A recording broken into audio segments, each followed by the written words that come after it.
Y ya estamos con este segundo bloque de MD Noticias y recibimos con muchísimo gusto a Diego Labat, ministro designado en caso de que gane el Partido Nacional el 24 de noviembre. Un gusto que esté por aquí.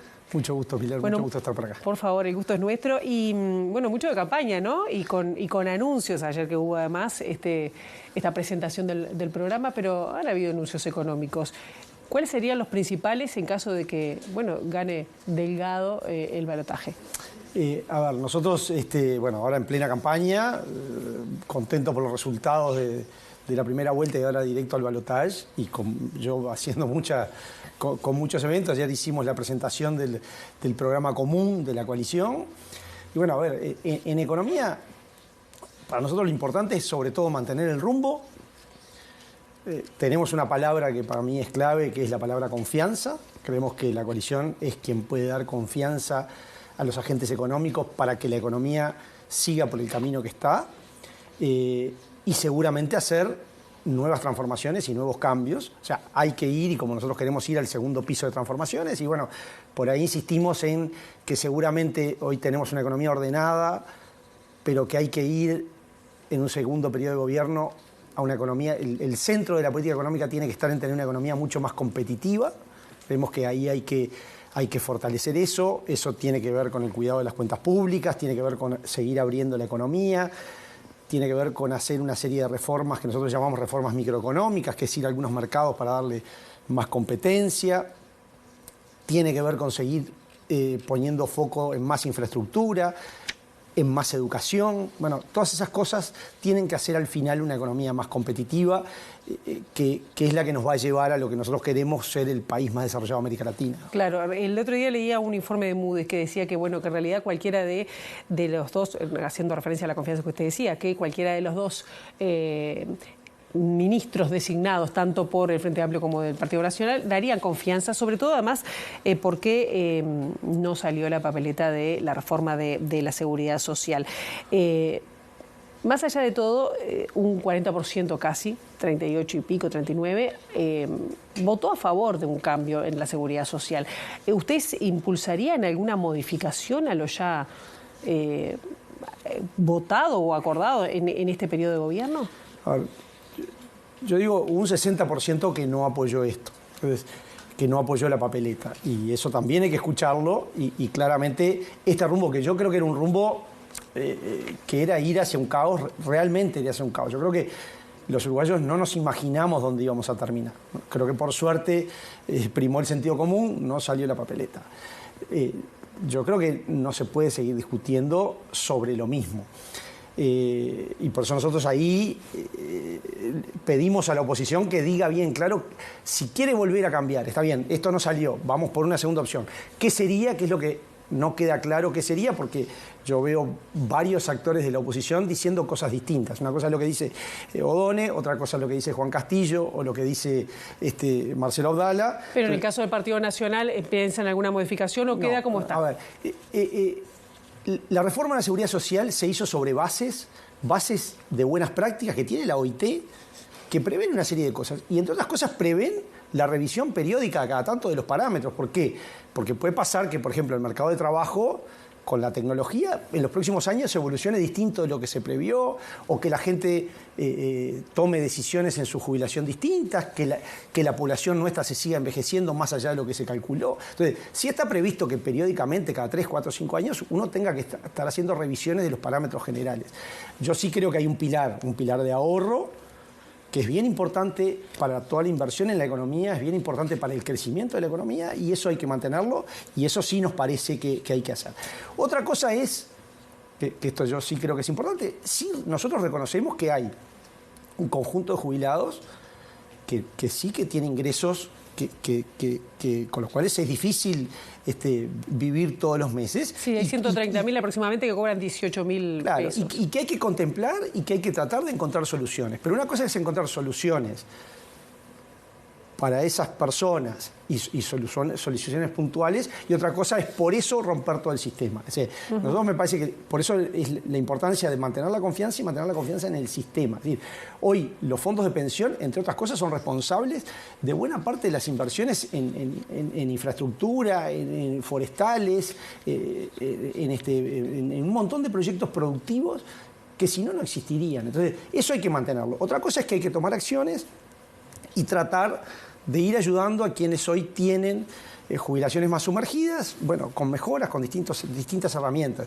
Pero me parece que una cosa no es contradictoria con la otra, pero es importante mantener el corazón del sistema. Bien, y con respecto a, por ejemplo, ¿se está pensando en alguna medida concreta para reducir la pobreza, sobre todo infantil, que, bueno, es muy relevante, ¿no? La pobreza general está en 9%, ¿no? En el primer semestre del año, pero sobre todo la pobreza infantil que prácticamente se duplica.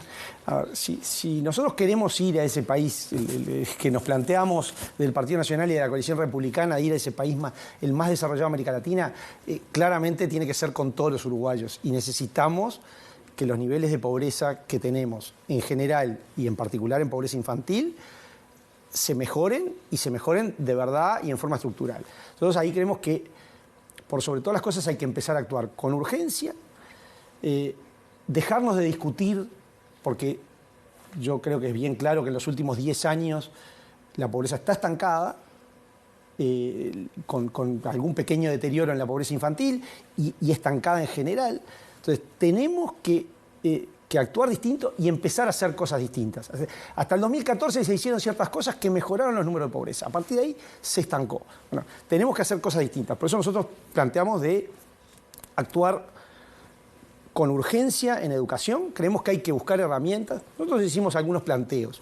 Fueron discutidos. A mí no me importa si cuando dice planteo, se ha referido a que cuando terminen en el liceo... Claro, el premio en el liceo, la universalización de las escuelas de tiempo completo para los 2 quintiles más pobres. Es decir, creemos que hay que actuar con urgencia. A mí no me importa que sea la propuesta del Partido Nacional o la que sea. Lo que sí creo que los uruguayos tenemos que empezar a tener conciencia que hay que actuar con otra urgencia. Yo doy siempre este ejemplo, me pasa porque por distintas razones estoy cerca del sector de tecnología. Uno ve el sector de tecnología con un gran desarrollo, con 0 desempleo, funcionando muy bien, pagando muy buenos salarios, y por otro lado tenemos un montón de jóvenes que no terminan el liceo, que les cuesta insertarse en el mercado laboral. Entonces, el país tiene que actuar y actuar rápido. Y yo digo, sin prejuicios y sin a veces preconceptos que tenemos. Tenemos que lograr que esos chiquilines se incorporen al mercado laboral. Y ese es uno de los lugares por donde hay que trabajar para disminuir pobreza. En educación, por supuesto, hay que mantener todo el programa de transferencias, pero hay que lograr que esos programas de transferencias no sean perpetuos, que sean programas que saquen a las personas de la condición que están y no que las mantengan para siempre. ¿Y cuánto se calcula el costo de esas medidas? Bueno, nosotros tenemos un plan familias, que es un plan familias que tiene previsto un costo de unos $200 millones, con distintos programas, aumentando el bono crianza, con distintos programas para atacar. Es un primer paso que creemos que con esas medidas, que ya digo, que lo que buscan es que las personas salgan de la condición en que están y no que las perpetúen, creemos que se empieza a dar, se empieza a recorrer el camino para ganarle ese 9% que lo tenemos, 9,1, 8,7, pero hace mucho tiempo que estamos en ese entorno. Bueno, usted fue presidente del Banco Central, ¿no? Pero y una de las cuestiones que más se ha destacado es que la inflación se ha mantenido dentro de ciertos parámetros, pero ha habido reclamos, inclusive, de varios sectores respecto al atraso cambiario. ¿Van a impulsar alguna medida para atacar el atraso cambiario? ¿Cuáles serían en caso de pensarlas? A ver, primero sí, la inflación que por suerte hoy está cerca del 5, hoy vamos a tener el dato, pero yo creo que hoy va a ser un mejor dato todavía. Inflación que, entre otras cosas, los uruguayos empezamos a darnos cuenta que a veces mejoramos nuestro salario real, no solo por aumento del salario nominal, sino también porque los precios no suben como el aumento que me habían dado. Nosotros estamos preocupados por competitividad. Y por eso yo insisto.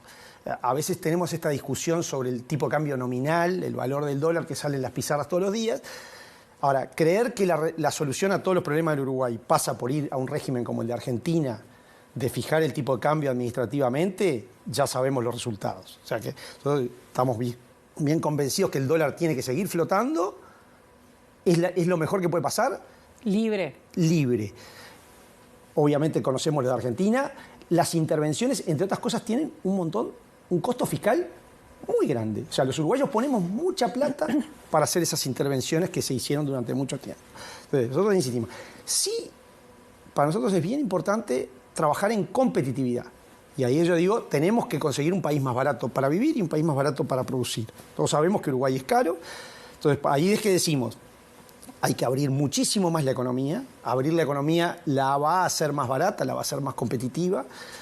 Tenemos que cuidar...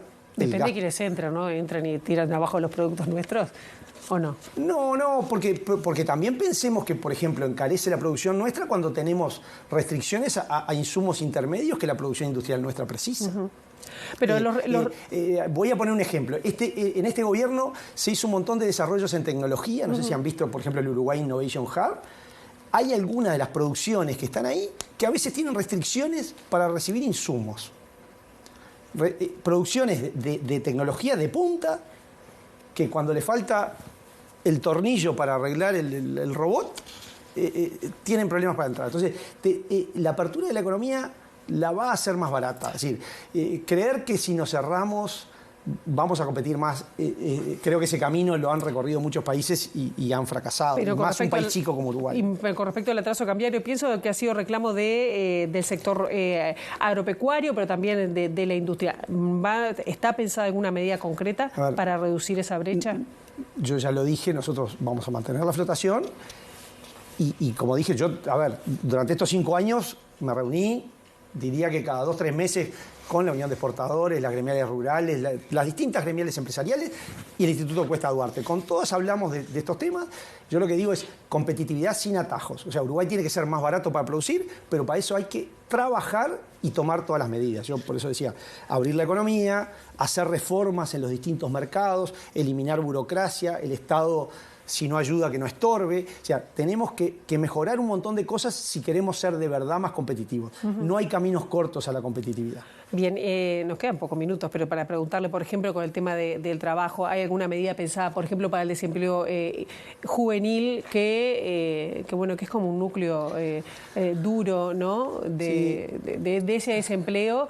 Que quería saber si había alguna propuesta en ese sentido. ¿Se propone algún cambio, por ejemplo, de estrategia en ese sentido? A ver, más allá de lo que yo ya mencioné, educación, que creo que el principal camino para reducir el empleo juvenil pasa por mejorar la educación y animarnos a decir que la educación tiene que ver con el mercado de trabajo. Hay que animarse a decir eso. Pero por otro lado, nosotros queremos que hoy hay programas de fomento al empleo juvenil, pero que son excesivamente burocráticos, ahí queremos simplificarlos y buscamos por ahí eso. Y lo otro que nos planteamos es el régimen de COMAP, que promueve inversiones.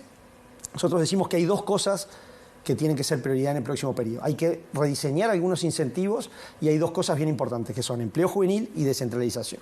Son las 2 cosas que la COMAP tiene que empezar a valorar más de lo que la valora hoy, y el empleo juvenil claramente. Todas estas medidas, porque el empleo juvenil, estas cosas lo que hacen es ir ayudando un poquito a resolver. Uno no va a resolver todo el problema del empleo juvenil por ahí, lo resuelve con más educación al final del camino. Pero sí hay herramientas para ir ayudando a bajar estos números muy altos que hoy hay. Uh-huh. ¿Cuáles son las principales diferencias que diría que tiene con O'Donnell? Yo tengo el respaldo del presidente de la República, de todos los partidos de la coalición. A mí me cuesta ver el tema de los respaldos. Ayer un diputado electo de la oposición salió a decir que O'Donnell tiene que escuchar a determinado partido de la oposición. Yo creo que esas cosas al final en la confianza importa, ¿no? O sea, hemos estado reunidos con los economistas de los distintos partidos de la coalición, pensamos todos bastante parecidos, por eso yo insisto, hay 2 modelos, nosotros tenemos un modelo bastante parecido. A mí me parece que en la oposición claramente hay distintas visiones. Lo mencionaba recién con el tema de seguridad social.